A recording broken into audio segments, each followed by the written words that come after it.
Alors ça m'inspire un défi qui est le défi que doivent relever les grandes maisons de luxe, surtout depuis les 3 dernières années avec la pandémie, à savoir comment continuer à faire rêver, à servir d'échappatoire, à transporter les gens, sans pour autant paraître insouciant ou déconnecté d'une réalité qui est devenue de plus en plus difficile.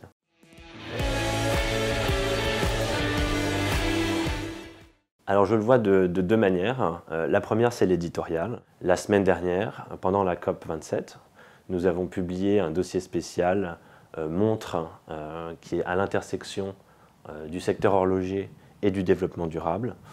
Et on examinait comment des nouvelles directives européennes font avancer les choses pour que les grandes maisons horlogères soient encore plus transparentes sur la provenance de leurs métaux rares et de leurs pierres précieuses. On retrouve un petit peu la dialectique des maisons de luxe et du défi qu'elles sont en train de relever au niveau du New York Times, au niveau de notre éditorial, où on est là pour faire rêver tout en restant ancré dans des sujets et des thèmes concrets.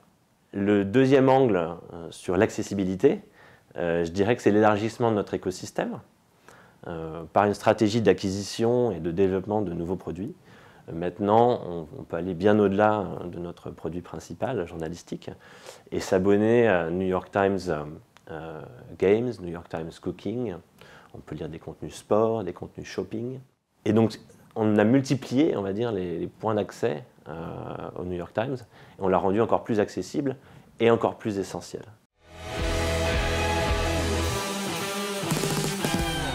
Alors moi, je suis personnellement papa de 2 jeunes enfants. Donc depuis un peu plus de 3 ans, je vois le futur de manière très différente, puisque forcément, on se projette à beaucoup plus long terme, et on voit le futur comme dépassant notre propre existence. Donc dans ce contexte-là, on souhaite un monde, bien entendu, plus responsable, plus durable, plus équitable.